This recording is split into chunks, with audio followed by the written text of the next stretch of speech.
Boker Tov. That is good morning in Hebrew. Boker Tov. Magandang umaga muli sa bawat isa. At muli tayong magpapasalamat sa Panginoon na binigyan tayo ng pagkakataon na makapag-share din ng salita at makikinig ng kanyang salita. Good morning po mga partner sa tennis. Alam po na yung iba dyan ay nagto-tournament at yung iba ay hindi nakakapunta. So we will take this opportunity na makapag-share din po ng gospel sa umagang ito. So tayo ay muling nagpapasalamat sa Panginoon na tayo po ay binigyan ng pagkakataon na makapag-share ng kanyang mga salita at makarinig po ng kanyang salita. Ang ating pong pag-uusapan ngayon is about Ephesians 2 verses 1 to 10, that salvation is by grace through faith. No, yan po ang ating pag-uusapan natin. Tatalakayin po natin ang verse by verse ang Ephesians chapter 2 verse 1 to 10. At sa mga makikinig, I hope na tayo po ay mabigyan din ng kaalaman tungkol po sa Bible. No?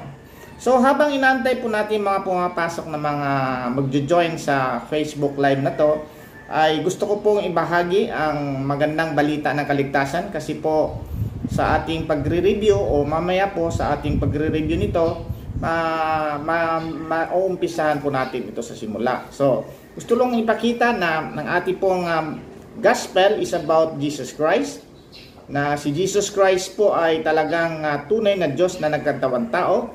At sabi nga sa Bible, all people have sinned and fall short of the glory of God, and we cannot save ourselves. We're dead on our trespasses and sins. Kaya nga pumunta si Jesus Christ dito to save us, and all we have to do is believe in Him, trust in Him that He is our salvation, and we can do it by faith and asking the Holy Spirit to regenerate us.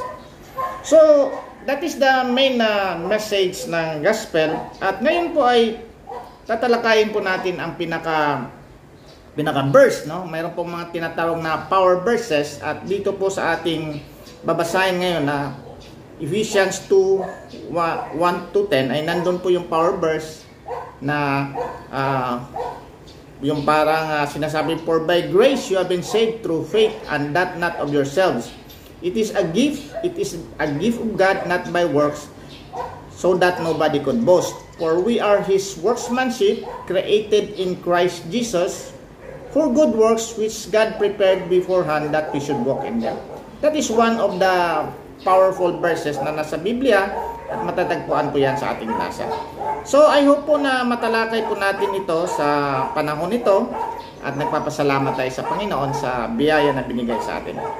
Okay, ulitin ko po ang ating topic ngayon ay Ephesians 2, 1 to 10. Salvation is by grace through faith. No? So, alam po natin na marami po mga verses na nakasaad po yan at na di-discuss po natin yan. So, we'll give some time na makapasok yung iba para sabay-sabay tayong makikinig ng mensahe sa umagang ito.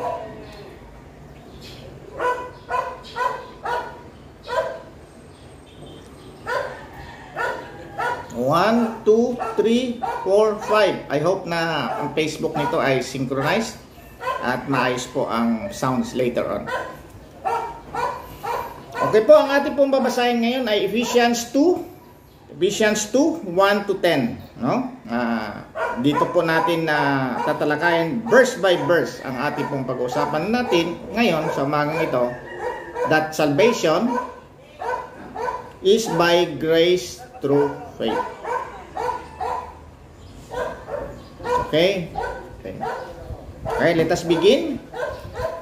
Magandang umaga po sa bawat isa. Tayo po ay magpapasalamat sa Panginoon na binigyan tayo ng pagkakataon na makarinig ng kanyang mga salita.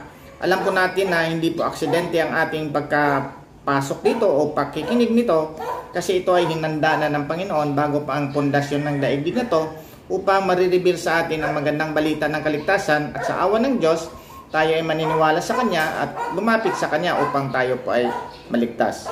Sa umagang po ito, ang ating po pag-uusapan ay ang nakasulat sa Ephesians chapter 2 verses 1 to 10. Ang nilalagyan natin ng title salvation is by grace through faith. So buksan niyo po ang inyong mga Biblia sa Ephesians, the epistle of Paul, the apostle to the Ephesians. Okay?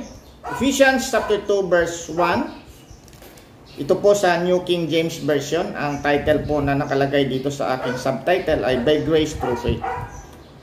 And you He made alive who were dead in trespasses and sins, in which you once walked according to the course of this world, according to the prince of power of the air, the spirit who now works in the sons of disobedience, among whom also we all once conducted ourselves in the lust of our flesh, fulfilling the desires of the flesh and of the mind, and were by nature children of wrath, just as the others. Verse 4.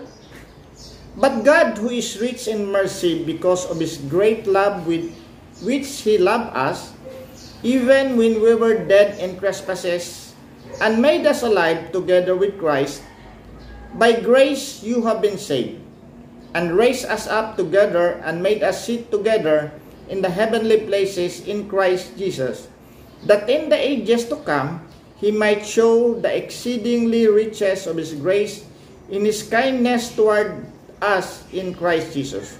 For by grace you have been saved through faith, and not of yourselves. It is the gift of God, not of works, lest anyone should boast. For we are His workmanship, created in Christ Jesus, for good works, which God prepared beforehand that we should walk in them. Salamat muli sa pagkakabasa ng salita ng Diyos. Tayo muna ay manalangin. Panginoong Diyos na aming Ama, muli kami lumalapit sa iyo sa umagang ito. Nagpapasalamat na kami, Lord, ay nakarinig ng masalita sa pagbabasa nito, Lord, diretso sa Biblia. At patuloy na pinapasalamatan, Lord, ang opportunity na binigyan mo sa akin, pribileyo na binigyan mo sa akin upang maibahagi ang salita. Gamitin mo po ako, Lord, sa umagang ito. Ang banal po na Espiritu ang magbigay sa akin ng wisdom upang may paliwanag ko po, Lord, ang iyong mensahe. At ganoon din po sa amin na makikinig. Salamat din po, Lord, na binigyan mo kami ng tainga na makinig. At buksan mo po, Lord, ang aming spiritual na tainga, ang aming spiritual na pag-iisip upang maintindihan namin to. Salamat muli at dalangin namin to sa pangalan ni Jesus, naming Panginoon at tagapagligtas. Amen. Muli, nagpapasalamat tayo. Magandang umaga muli, lalo sa mga partners sa tennis na probably ngayon ay nanonood or mamaya sa pag-ulit ay makikita ito sa delayed o sa mga sa ating posting po kasi pinopost po natin to sa mga ating group upang marinig po. And I hope the other people ay makarinig nito, no? So, ito po ang ating pag-usapan ngayon ay salvation is by grace through faith, no? Ang ating pong salvation ay sa ating title po ay sa pamagitan ng grace through faith. No? Nung kami po ay nagawa ng aming statement of faith sa aming local church, kami po ay nag-ipon-ipon at nagdi-discuss. Ito po ay about ano po yung aming statement of faith. Ang statement of faith po ay isinusulat niya namin sa isang church yan ay sinusulat kung ano yung mga doctrine o mga pinapaniwalaan ng isang church. Ang purpose nitong statement of faith na to ay upang ito ang gabayan natin sa mga churches upang maituro ito sa mga taong makikinig sa mga sermon o sa mga teachings kasi hindi naman lahat ay nagbibilib pa kasi kunyari mayroon pang bagong papasok, hindi pa siya nagbibilib. But we usually teach this one, kaya nga tinasabing statement of faith, ito yung parang sinusulat yung mga doctrine.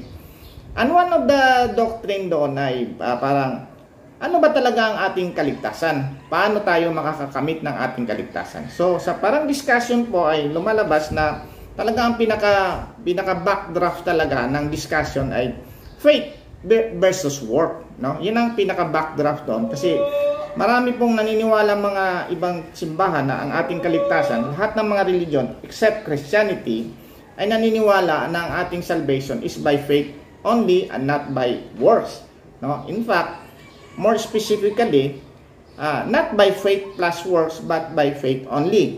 So ang backdrop po niyan ay pinapakita po natin na ang discussion po doon sa plenary, doon sa aming pag-uusap ay ano ba talaga ang ating isusulat dito sa ating statement of faith. So mayroong isang deacon doon, one of the deacons stated na dapat ang isulat natin, salvation is by grace through faith. So, although ang lumalabas doon ay, ano ba talaga faith at works? So parang wala doon ang aming discussion about the grace. But lumalabas na tama yung deacon na yan. Kaya nga ako isa sa mga facilitator at saka nagsusulat doon, sinulat namin na ang aming statement of faith ay salvation is by grace through faith, no? So sa mga hindi pa po nakakaalam kung anong purpose ng statement of faith, ito po ay purpose nito ay parang ipapakita kung anong pinapaniwalaan ng church. Ang function nito ay ito yung gabay upang paano natin ituturo sa mga iba, kasi not all of the pumapasok naman doon ay naniniwala kaagad. Even mga ibang members na mga hindi pa masyadong nakakaalam, na hindi masyadong interested sa doctrine, hindi sila masyadong nakakaalam. Pero pag preacher ka or something like elder ka, dapat malalaman mo na yun ang ating statement of faith. Ang isa pong purpose din po na bakit sinusulat ng statement of faith, para ma-remind ng church na we are in line with the main doctrine of Christianity in the past. Kasi kailangan pong malalaman yan, kasi katulad ng ating mga tinuturo dati, na paano malalaman na isang church ay tunay na church at ina-accept siya ng mainline Christianity. Unang-una may tinatawag po na parang drive train. Ang sabi ni John MacArthur, drive train. Na ito yung mga doctrine na hindi pwedeng hindi yan mag-a-adhere doon sa karamihan. So ang una po ay about who is God, no? About the doctrine of God. God is one with three persons. Yun ang Trinity, no? God is one with three persons, God the Father, God the Son, and God the Holy Spirit. So, another statement doon na dapat ang scripture is authority sa ating pagkukondak ng ating mga gawain, role of faith, and etc. Yan ang pangalawa, parang ganon. Bible, tapos yung doctrine of God. Nandun na rin yung parang Jesus Christ is true man and true God, no? So, kaya natin ini-emphasize yan kasi dapat makita natin na ang ating church ay adhere sa mga Christianity at hindi siya matatawag na cultic, no? Kasi kung hindi ka nag-a-adhere doon sa mga statement of faith na ganon yung pinaniwalaan ng karamihan ng mga churches, ay hindi ka makukonsider na Christian church, no? So ang isa doon ay ano ba yung salvation nyo? Ang salvation po ng mainline Christianity according to the Bible is substitutionary atonement. Kaya nga ang salvation is by grace through faith, no? There are mga minors pa na mga statement of faith, pero about na yan ng mga ecclesiology, about the baptism, about the ordinances and other pero ang pinaka main talaga doon yung scripture ang dapat masusunod, yung doctrine of God na there is one God, three persons, that Jesus Christ is deity, si Jesus Christ ay God, fully God, no, and fully man, humanity of Jesus Christ, and salvation is by grace through faith, substitutionary atonement at kung anong ginawa ni Jesus Christ. So sa umaga po ito ay nagpapasalamat po tayo na nadaanan natin itong pagbabahagi natin ng salvation natin is by grace through faith kasi nandito po sa Ephesians ito. So ang una po natin tatalakayin ay ano ba ang ating mga past na kalagayan? Ano ba yung kalagayan natin before we are regenerated? No, we are born again. Kung gagamitin natin yung ginamit ni Jesus Christ nung kinausap niya si Nicodemus, ang ginamit niyang term, unless you are born again, you cannot see the kingdom of God, no? So, yun yung parang gagamitin natin. Ano ba yung past na ano ba yung kalagayan natin? Pangalawa is yung what did God do to us na binago niya tayo? Pangalawa yung cleanser verses or powerful verses that palagi nating natatalakay yan. For by grace you have been saved through faith, and that not of yourselves. It is the gift of God, not by works, so that nobody could boast. For we are His workmanship, created in Christ Jesus, for good works which was prepared beforehand by God, so that we can walk in them. So yun yung parang pinaka-cleanser talaga, o pinaka-final authority talaga sa ating pag-uusapan ngayon. So unang-una po, babasahin natin ang ating verses dito sabi dito, babasahin ko yung 1 to 3 para makita natin ano yung kalagayan ng isang tao bago siya na-regenerate o bago siya tinawag ng Panginoon o hinango sa kanyang kalagayan. Sabi dito, "And you he made alive, who were dead in trespasses and sins, in which you once walked according to the course of this world, according to the prince of the power of the air, the spirit who now works in the sons of disobedience, among whom also we all once conducted ourselves in the lust of our flesh, fulfilling the desires of the flesh and of the mind, and were by nature children of wrath, just as the others." So sabi dito, kasi ang Ephesians po Ephesians, sulat ito sa mga Ephesians na nakikipaglaban sa kanilang buhay sa mga ibang doktrina at sa kanilang iba't ibang kapaligiran doon, kasi alam po natin nandun po yung temple ng mga Greek goddess and gods and goddess and temple of the Roman gods and goddess, no? So inexplain ko po yan doon na dito po sa chapter 1 ay nandun yung work of the God the Father in our salvation, or the function of Jesus Christ or the role of Jesus Christ in our salvation, and the function of the Holy Spirit in our salvation. Nandun sa chapter 1 at the end yung church po na ginawa na collective or assembly of people na naipon doon. But dito sa chapter 2, parang finokus na ni Paul ang kanyang sulat sa mga tao. Sabi niya, anong nangyayari sa inyo? Sabi niya, "And he made alive." Sa ibang version, he quickened, no? Parang, kasi alam po natin na ang ating kalagayan ay, tayo ay dead in our trespasses and sins. So, sabi ko nga, doon sa 1 Thessalonians 5:23, na meron tayong 3 components: the body, the soul, and the spirit. The body is the one who is walking, performing all our functions dito sa mundong ito, physical functions. The soul is the mind, the decision making, the emotions, and probably ang conscience, no? The spirit is the one who is communicating to the Holy Spirit. So, dati, bakit dito he made alive? Because our spirit was dead. Ang kalagayan dito ay, ang ating spirit ay dead. Sabi na, "Who were dead in trespasses and sin." Dati, nung hindi pa nag-fall si Adam, ang fall of man, yung ating 3 components ay buhay, no? Kinokontrol ng spirit yung ating soul, at yung body natin ay hindi siya nagko-control dito sa soul, kundi ang spirit. But nung nag-fall ang man, namatay because of the trespasses and sin. And we inherited the nature of Adam na makasalanan. Sabi dito, in which you once walked according to the course of this world, no? Sabi nga, tayo ay lumakad according sa course of this world na masama, no? Alam po natin ang mundo po ito ay makasalanan din. So parang agos yan na hindi tayo sumasalungat kung anong karamihan ay yun ang ginagawa natin, kasi karamihan ng mga tao ay natural mind. Sa natural kalagayan na fallen nature, we are corrupted, no? In spiritual side. Huwag po tayong malito dito na ang tao ba na hindi pa na-regenerate ay hindi nakakagawa ng mabuti. Nakakagawa po siya ng mabuti kasi baka malilito kayo. Ano ba yung depravity? Ang depravity po ay hindi siya nakakagawa ng mabuti according to the standard of God.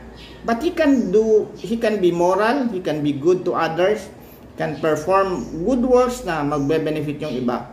But ang point dito ay dead on our trespasses and sin. Sa pag-a-approach natin ng God, hindi natin kaya, no? Kasi nga sabi nga doon sa na unless ma-regenerate tayo, saka tayo makakalapit sa Panginoon. Kaya nga dito dinescribe natin dito, ang sabi sa subtitle number 1 na dinescribe ang ating dating kalagayan. In which you once walked, lumakad tayo according to the course of this world, yung natural course of this world na talagang papunta sa kapahamakan. According to the prince of the power of the air.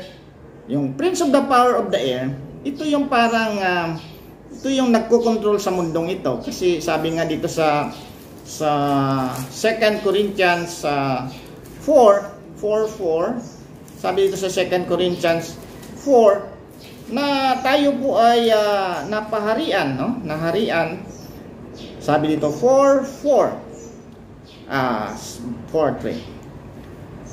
Basahin natin simula sa 4:3. But even if our gospel is veiled, it is veiled to those who are perishing, no? Yung gospel hindi nakita kasi yung mga tao ay natural perishing sila, mapapahamak sila. Verse 4, whose mind the God of this age has blinded, who do not believe, lest the light of the gospel of the glory of Christ, who is the image of God, should shine on them. So ito yung the God of this age, ito yung parang the prince of the air, the prince of the power of the air. Kasi ang mga devil po ay nandito, sila yung parang nag-i-influence talaga sa ating natural na kalagayan. Ang sabi dito, according to the prince of the power of the air, the spirit, no? Yung spirito who now works in the son of disobedience. Yung spirit na yan na nag-work daw sa mga sons of disobedience. So mayroon palang mga sons of disobedience. Ibig sabihin yung mga natural na hindi pa na-regenerate, yun yung sons of disobedience. Among whom also we all once conducted ourselves in the lust of the flesh. Sabi nito, kasama din tayo noon, no? Nung hindi pa tayo kung hindi pa na-regenerate ng Ephesians sa mga Christian dito. Sabi niya, among whom also, sabi ni Paul, among whom also we all once conducted ourselves in the lust of the flesh. Kasi ang ating paliwanag po doon sa lust of the flesh, ganito po yan. Yung ating body, nung namatay na yung spirit during the fall, ang body ngayon, na with the flesh, ang nagkukontrol sa soul, kaya tayo nagkaka-natural mind tayo, palagi tayo nagkakakomit ng kasalanan. We are also dead on our trespasses and sin. Yun nga ang mahirap ding i-explain dito na paano ang isang patay.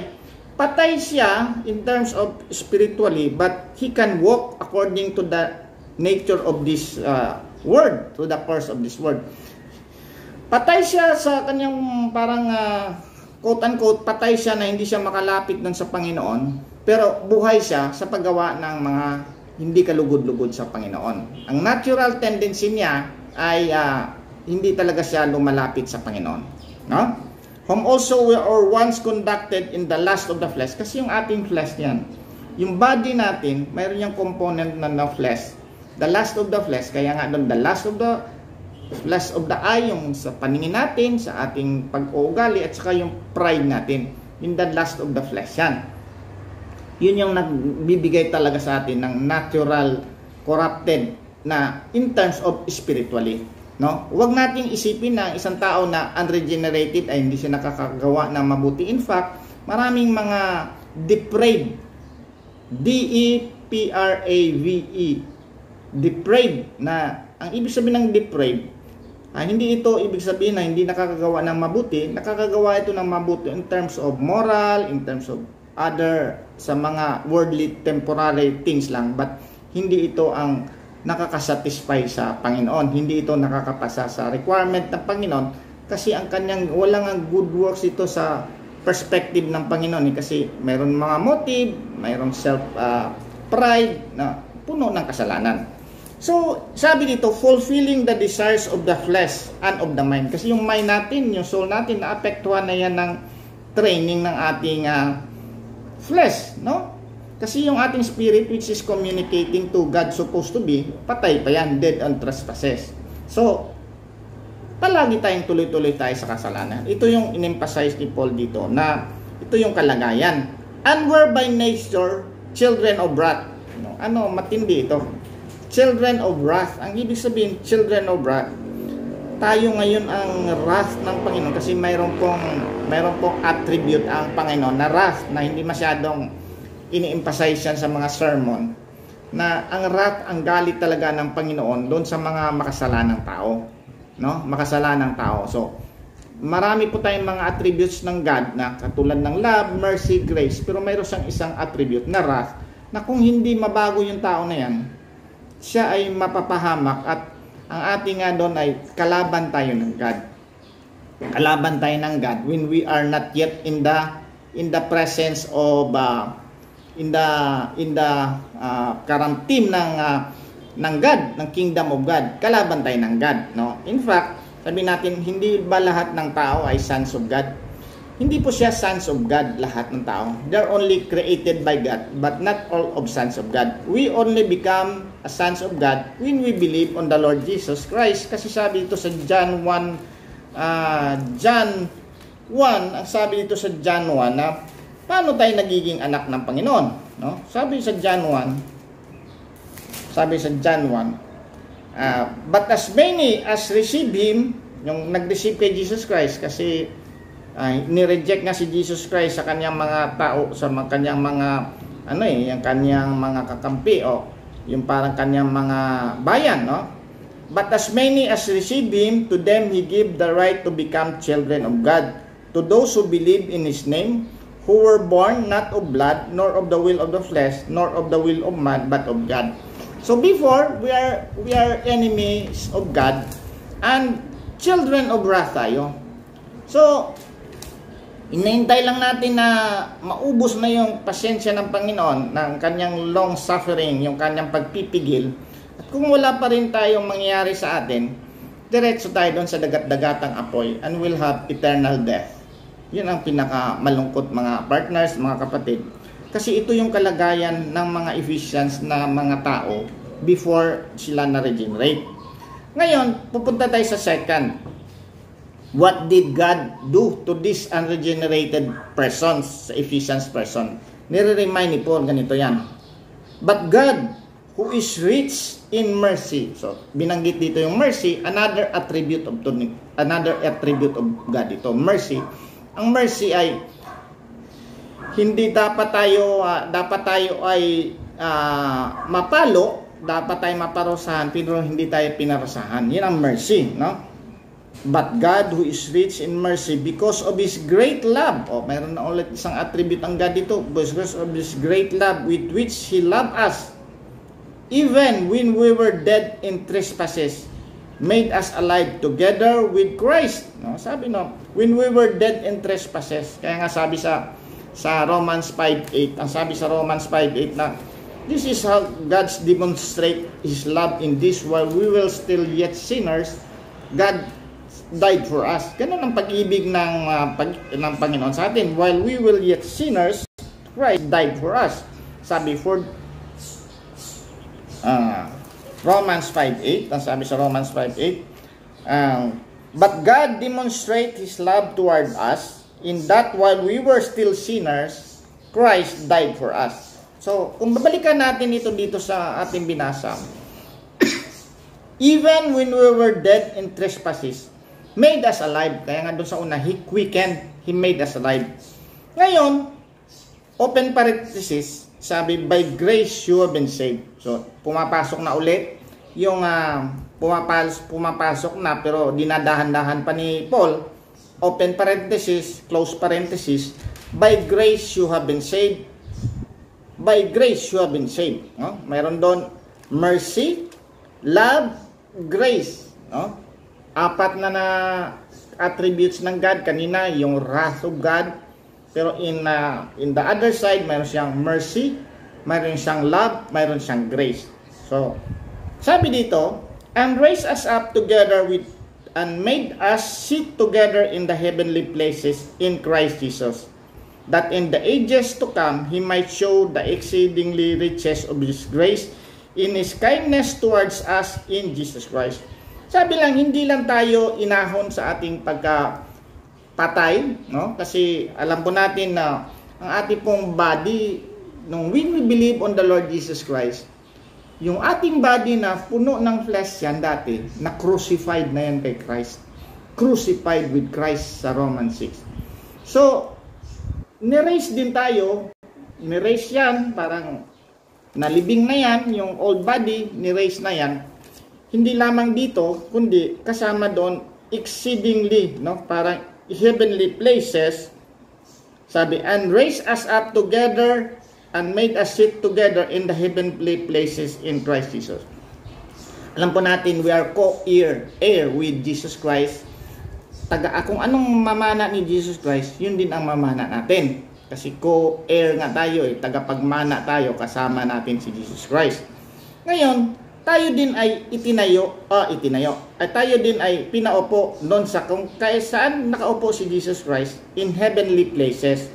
Pero hindi pa natin yan ngayon nakukuha pa kasi sabi nga natin sa ating linear na pag-iisip, kasi linear tayo, sunod-sunod tayo nandito pa tayo sa mundong ito, hindi pa tayo nakaupo doon. Pero sa tingin ng God ay nakaupo na tayo doon, that in the ages to come, sa mga susunod na mga panahon, He might show the exceedingly riches of His grace in His kindness towards us in Christ Jesus. So, dito po ay pinakita nung una kung ano yung kalagayan ng mga Ephesians, ng mga churches, ng mga Kristiyano bago pa sila quiniken o made alive, na talagang ganito kayo, lumakad kayo ng mga masasama, hindi nyo kayang abutin ang righteousness ng God, at kasama kayo sa daloy ng mga natural mind at mapapahama kayo at galit na galit ang God sa iyo, the wrath of God. But when the kindness of God nga na pinakita yung kanyang mercy, ngayon ito yung pinakita, ito ngayon yung cleanser, ito yung cleanser. Ang cleanser kasi parang fact or argument na parang magsisettle talaga kung paano tayo iniligtas ng Panginoon. Ito, kabisado to ng karamihan sa atin, no? Sabi, for by grace you have been saved through faith. For by grace you have been saved through faith, and that not of yourselves. Sabi, tayo ay nagligtas sa pamamagitan ng grace sa channel ng ating faith, no? At hindi ito galing sa atin. It is the gift of God, not of works. Hindi ito dahil sa ating magagawa, ang ating kaligtasan na hindi sa ating magawa, lest anyone should boast. Mayroong verse 10, no? For we are His workmanship. Tayo ay obra maestro tayo ng God. We are God's workmanship created in Christ Jesus for good works. So, ang ating buhay ay nakaplano na yan for good works, which was prepared beforehand by God so that we should walk in them. So, palagi kong ini-illustrate ito sa isang electric fan. Ngayon, gagamitin ko ulit yung electric fan. I cannot make up another illustration, kundi itong illustration ng electric fan. Ang electric fan ay, ito yung symbolism ng grace, faith, at works. So, ang electric fan, alam po natin, ang electric fan, mayroon niyang cord. No? Iyan ay isinasaksak sa outlet. At yung electric fan na yan, kung maayos yan, umiikot yung parang blade niya. So, doon ang palagi kong sinasabi dito, yung grace ay the electricity. So without electricity, maski maganda yung faith mo, maganda yung faith mo, maayos yung mga electrical components doon, hindi iikot yan at hindi talaga pa-function yan. Kung mali ang object of faith mo, hindi rin pa-function yan. Kaya nga pina-emphasize natin, Jesus is the only way. Doon mo lang isasaksak sa outlet na may pangalang Jesus Christ. This may not be politically correct, but sinasabi natin dito na parang in Jesus Christ talaga. Ngayon, yung cord na simula doon sa outlet, hanggang at mga mechanism niya na magpapaandar ng LSA na yan, that is the faith. That is faith. No? That is faith. Ngayon yung works ay yung umiikot na LSA. Umiikot. Ngayon, sabi dito, for by grace, you have been saved. Dahil sa electricity, umiikot, masisave ka, yung corresponding to sa analogy, through faith, through the cords. And that not of yourselves. No? Yung faith na yan at saka yung grace yan, not of yourselves. It is the gift of God, not of works. So yung electricity na yan at saka yung cord na yan, ay binibigay sa atin yan. Hindi natin tinatrabaho yan. Ngayon, sabi do, for we are, if it is the gift of God, not of works, lest anyone should boast. Sabi, for we are His workmanship. Ngayon, ang ating design ay dapat umiikot tayo. created in Christ Jesus for good works which God prepared beforehand that we should walk in them. So, supposed to be, kung ikaw ay talagang Kristiyano ka, sa ilang Kristiyano ka, ay talagang umiikot talaga yung LC mo. Yun ang parang normal talaga, unless nakuhanin na yung electricity, hindi na makikita yung pag-iikot nun. No? Pero, yung pag-ikot nun, hindi natin ipagmamayabang niya na, ako ang umiikot, kasi hindi ka makakaikot without the grace and without the faith. No? So, kailangan ang importante doon, kaya nga sa aking instruction, importante yung grace. Actually, that is the main component, the grace talaga. The grace of the Lord God sa ating salvation. Kaya ang ating title, Salvation is by grace through faith and not of the works. No? Ngayon, ang mga implication nito sa ating buhay, ganito yan. Paano, Brother Carlo, yung James 2:26 na faith without works is dead? Sabi na faith is not, faith without works is dead. Paano yan? No? Mga kapatid, ang faith without works is dead. Totoo yan. We will not, hindi natin tinatanggihan yan kasi biblical yan. Kaya nga, ang biblical, pag sinabi ng Biblia, sinulat yan, paniniwalaan natin. Biblical yan na faith without works is dead. Kasi katulad ng ang illustration kanina sa electric fan, kung hindi umiikot yung electricity mo, yung daluyan ng kuryente mo, yung wire mo, ay dead yan. Wala, putol yan or walang kakwenta-kwenta yung cord mo yan. No? Kasi hindi nakikita na nagpa-function. Hindi nagpa-function ang ating works. Ngayon, kailangan natin, bakit naman ginamit ni James yan? No? Kasi minsan, tayo po ay parang hindi talaga tayo naniniwala sa ginawa ng Panginoon sa atin. Kasi sa natural mind natin, dinadagdagan talaga natin sa ating works. No? Balikan natin si James. Ang ginamit ni James doon ay ang kanyang exhibit A is si Abraham. Ang ginamit ni Paul doon sa exhibit niya sa Romans 4 din, si Abraham din. So does that mean na si Abraham ay si Paul at saka si James nag-conflict? Hindi po. Kasi ang audience ni James doon ay parang kayong mga Kristiyano na akala nyo totoo yung faith nyo, i-check nyo yung faith nyo. Kaya yun ang message niya. Kasi nakikita niya doon na parang bakit ganun ang pag-uugali nyo kung mayroong mayaman na tao dyan na pumasok sa inyong church? Hindi nyo inaasikaso nyo, pero pag may mga mahirap, hindi nyo kaagad inaasikaso. Mayroon kayong impartiality. Ngayon, sabihin nyo, pag nangangailangan, sabihin nyo, sige, pag-pray namin yung pangailangan nyo, hindi naman kayo nagbibigay ng pagkain sa namamatay. Sabi nga ni James noon, mabubusog ba yung tao kung hindi mo bibigyan? Yun ang sinabi niya, faith. He is addressing that group of people na akala nila sila ay Kristiyano kasi nandoon na yung kanilang grace, tama, grace, pero ang kanilang faith ay putol, hindi talaga nagpo-produce ng works. Kaya nga sabi, just as the body without the spirit, kung patay yung spirit mo, is just like faith without works is dead. So, balikan ko yung exhibit ni James. Ang exhibit ni James ay si Abraham. Alam mo ba kung kailan naligtas si Abraham? Si Abraham ay naligtas nung siya ay tinawag ng Panginoon. Ang kanyang paggawa nung inalay niya si Isaac ay how many years after siya naligtas? Kasi doon sa Genesis 15 verse 6, sabi ni Abraham, doon sa 15, sinabi ni Abraham, sabi ng God, mayroon tayong covenant Abraham, bibigyan kita ng mga anak na madami at i-bless ko yung mga anak mo. Sabi ni Abraham, paano ba yan, Lord? Wala nga akong anak, si Eleazar lang ang aking alipin. Wala akong anak, si Sarah Baog. 75 years si Abraham noon. 75, sabi ni God, dali ka dito sa labas. Nakita mo ba yung mga stars dyan sa taas? Sabi ng God, yung nakikita mong kadami ng stars dyan sa taas, ganon kadami ang inyong mga anak or mga descendants o yung mga future na anak mo. Sabi ni Abraham, Abraham believed God and it was appointed to him as righteousness. No? Sabi, basahin natin dito sa 15 6 ng Genesis, ang sabi dito, Abraham believed the Lord and it was credited to him as righteousness. Sabi dito, verse 6, and Abraham believed in the Lord and he accounted it to him for righteousness.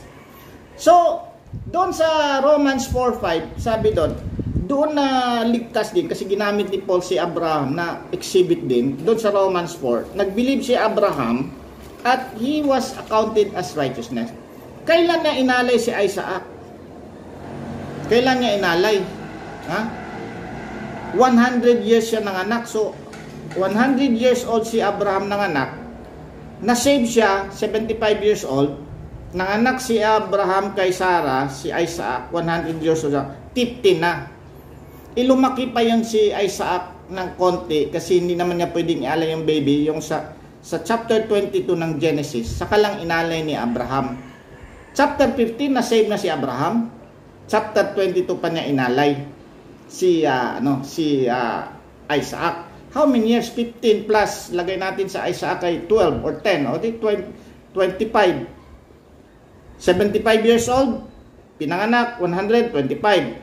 Plus lumaki pa si Isaac, ilagay natin 10 o 35. Kailan naligtas si Abraham?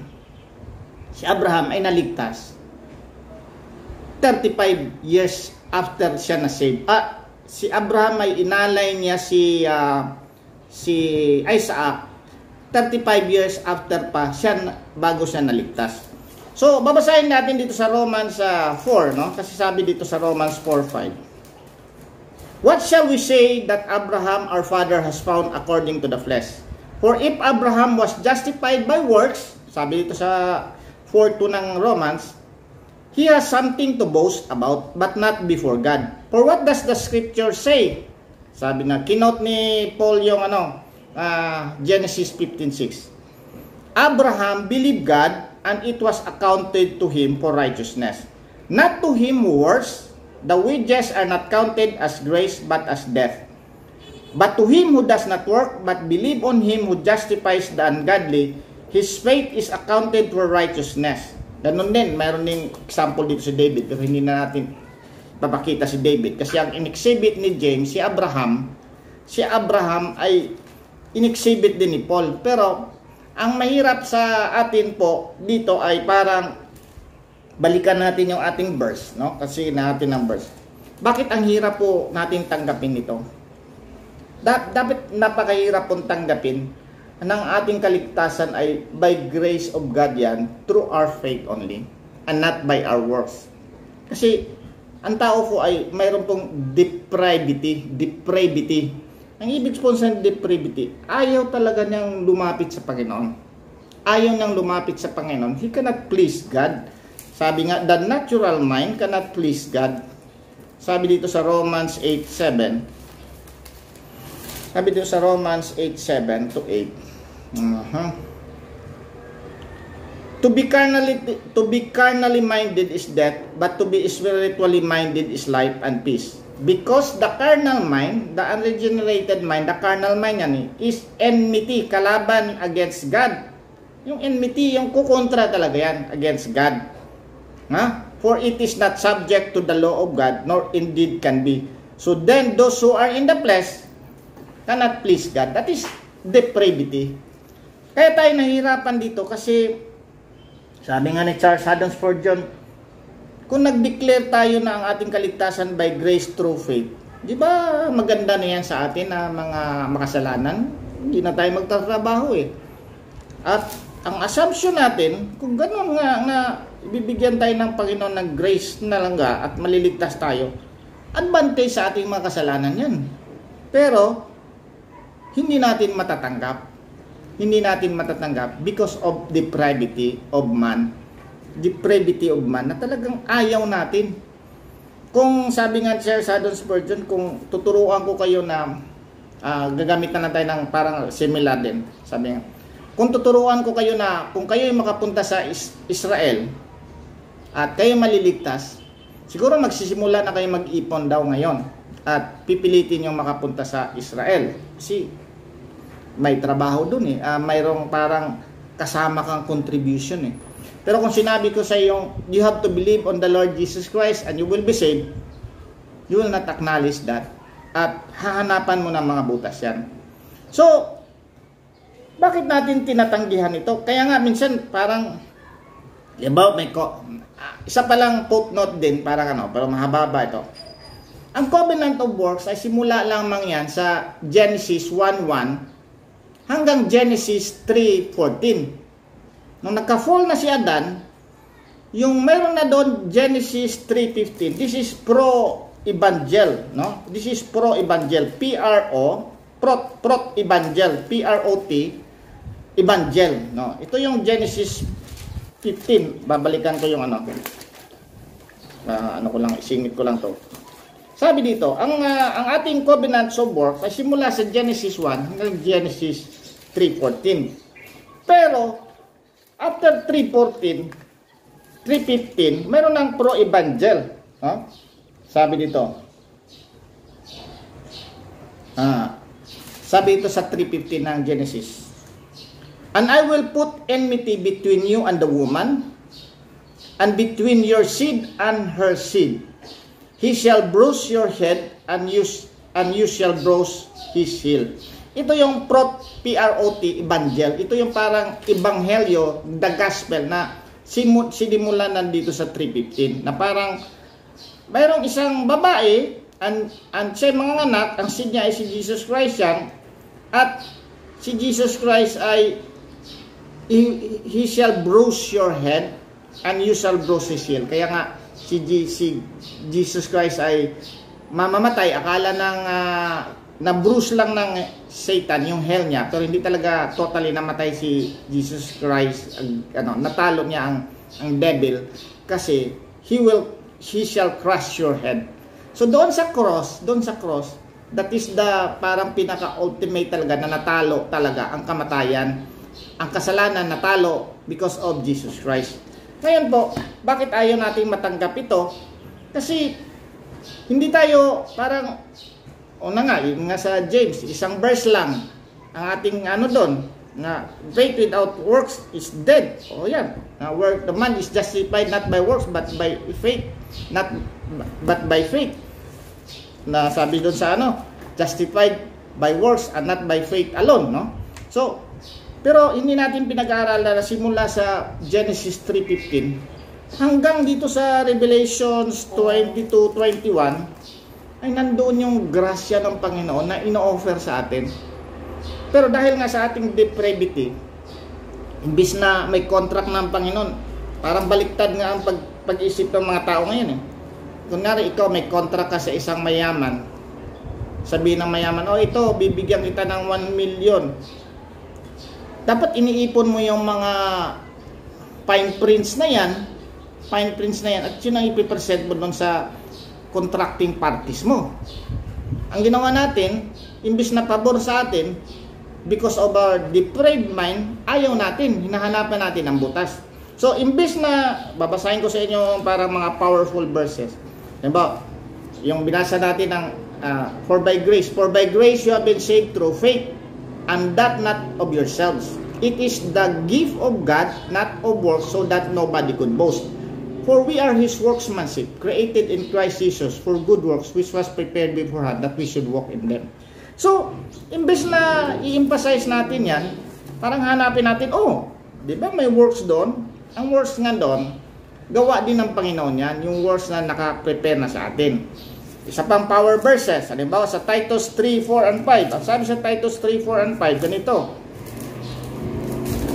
Sabi sa Titus 3:4 and 5, but when simulan natin sa 3, Titus 3:3. For we ourselves were also once foolish, disobedient, deceived, serving various lusts and pleasures, living in malice and envy, hateful and hating one another. Verse 4 ng Titus 3.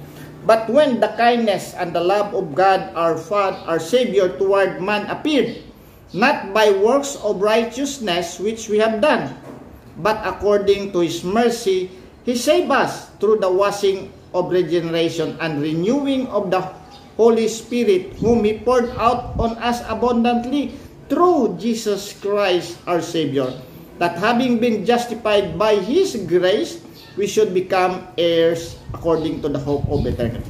Imbis na ipon-iponin natin itong mga verses na to, na pampaano sa atin, ay kinukontra natin. Isa pa, sa 2 Timothy chapter 1, verse 8, simulan natin sa verse 8. 2 Timothy chapter 1, verse 8. Therefore, do not be ashamed of the testimony of our Lord, nor of me his prisoner, but share with me in suffering for the gospel according to the power of God, who has saved us and called us with a holy calling, not according to our works, but according to His own purpose and grace, which was given to us in Christ Jesus before time began, but has now been revealed by the appearing of our Savior Jesus Christ, who has abolished death and brought life and immortality to light through the gospel, to which I was appointed a preacher, an apostle, and teacher to the Gentiles. Imbis na magpapasalamat tayo sa Panginoon na mayroon siyang mga sinusulat dyan, kinahanapan natin ng butas ang Panginoon. Hindi mo kami pwedeng iligtas by grace. Dapat magtrabaho kami. At pumunta tayo sa isa lang na mga verses na kita mo, parang ano ba talaga? Gusto ba talaga natin maligtas sa ating sa grasya ng Panginoon, o gusto nating maligtas sa ating mga gawa? So, mga kapatid, mga kaibigan, bilang pagtatapos ko, imaginein po natin na dapat maintindihan natin na we are depraved. Ang ating dating kalagayan, hindi natin kayang iligtas ang ating sarili. At sa 2, dapat magpapasalamat tayo sa Panginoon na dahil sa kanyang grace at sa kanyang love at sa kanyang mercy, binago niya tayo. At ngayon, pinatatak sa ating isip na for by grace you have been saved through faith, and not of yourselves. It is the gift of God, not by works, so that nobody can boast. Then you will perform good works as an illustration that you are with me, because a transformed life is an evidence that you are really saved, that grace is in you. Babalikan ko yung illustration sa electric fan. Tayo ba ay naliligtas? Ang electric fan ba ay dahil sa kanyang pag-ikot? Dahil sa kanyang pag-ikot ay yun ang papasalamatan natin? Siyempre yun ang effect ng electricity at saka yung gumawa ng electric fan. Ang gumawa ng electric fan, yung gumawa yung author, papasalamatan natin. Yung source of electricity, yung papasalamatan natin. Yung pag-ikot, ano na yan? Effect na yan eh. Effect na yan eh. Kung hindi, babalik natin yan. Kung hindi, gagana yan. Kasi, pero ang sabi ng Panginoon, binago na kita. Pero hindi pa rin, maski sabihin natin, maski ma-perfect mo pa nga ang gawain eh, which cannot be perfected by you, hindi ka pa rin maligtas. Kasi sabi ni Jesus Christ, for by grace you have been saved through faith, and not of yourselves. It is the gift of God. Kaya nga ang ating Lord, salamat po na ako'y makasalanan at iniligtas mo ako. Kasi ako'y nagpapasalamat talaga sa Panginoon na nabalikan natin yung Ephesians, kasi yan ang palagi kong binabasa nung ako'y bago pa. At nakita ko talaga ang grace ng Panginoon sa aking buhay. At even now, nagpapasalamat ako na hindi ako naligtas sa aking mabuting gawa or addition, kasi kung titingnan ko, hindi ako maliligtas. Isip lang natin yun na tayo maliligtas sa ating mga gawa. Bilang pagtatapos po, huwag nating i-accuse ang mga Kristiyano na sila ay hindi gumagawa ng mga mabubuting gawa. In fact, ang mga naniniwala dito, i-run down ko lang yung mga tao na naniniwala dito na para sila yung mga gumagawa ng kabutihan. Si Charles Haddon Spurgeon, na naniniwala talaga that salvation is by grace through faith, siya ay kumikita ng milyon pounds sa kanyang buhay. Milyon pounds sa kanyang buhay. In fact, mayroon siyang mga sermon na parang piniprint yan, binibenta yan na 1 penny per sermon sa kapanahonan nila mga 1859 or 1857. Mayroong isang tao doon, nakita niya, bumili siya ng 1/4 of a million na sermon ni Spurgeon. Kasi nakikita niya na mabuti ito, pinamigay niya sa buong bansa. Ganun kadami ang pera ni Charles Haddon Spurgeon. Pero alam nyo ba kung ilan ang naiwan sa kanyang nung namatay siya sa kanyang pamilya? Less than 1 million. Thousands lang, hundreds, mga thousands lang, less than 100,000 lang. Bakit? Saan pumunta yung pera niya? sinusuportan niya sa mga misyon, si Hudson Taylor sa yung missionary sa China na naniniwala din dito. Siya pumunta sa mainland China, sinusuportahan ni Charles Haddon Spurgeon. Gumagawa siya ng mga orphanage kasi nakita niya yung orphanage ni George Mueller, no? At si Charles Haddon Spurgeon ay nagbibigay yan ng parang regalo sa mga bata tuwing birthday. Ginawa niya yung orphanage sa mga boys, ginawa din yung orphanage sa mga girls. Kaya nga sabi nila, the best preaching of Charles Haddon Spurgeon is his orphanage. Ginawa niya yung kanyang seminary job, seminary school para lang maturuan ng mga tao. Marami tayong mga tao din, si George Mueller, si Hudson Taylor, si William Carey, doon sa naniniwala si David Lim's, mga missionaryong una, naniniwala sila is salvation through grace, by grace through faith. Hindi mo pwedeng i-accuse ang mga Kristiyano naniniwala dito na walang nagagawa, na ginawa-gawa. In fact, yung mga naniniwala dito, ang talagang matindi pa ang kanilang papasalamat sa Panginoon. Kaya sila gumagawa ng mabuti.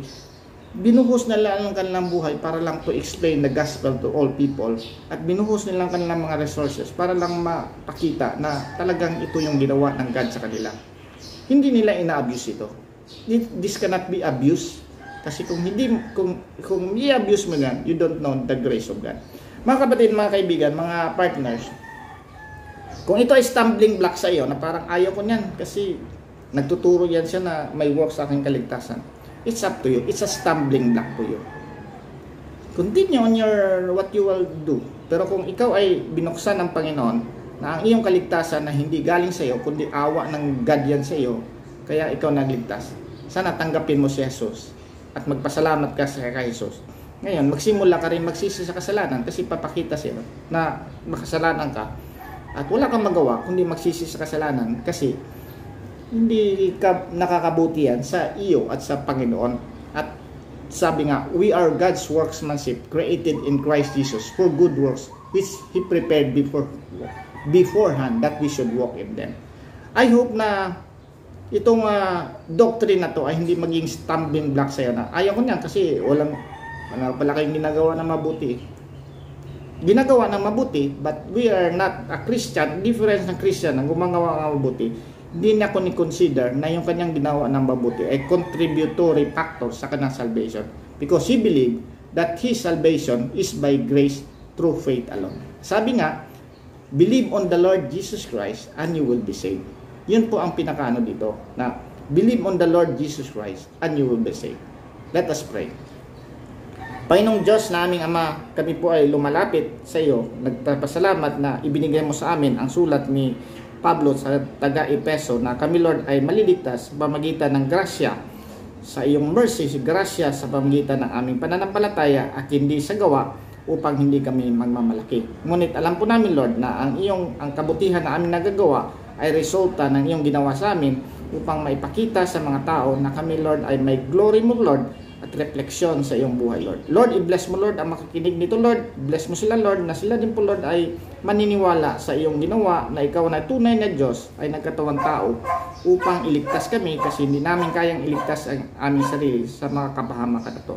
Lord, i-bless mo Lord ang mga taga-tennis club na sila din po Lord ay makarinig at maniniwala na kami Lord ay makasalanan, kailangan namin magsisi sa kasalanan at tanggapin ka Lord bilang Panginoong tagapagligtas. Salamat po Lord at dalangin namin ka Lord in Jesus name. Amen.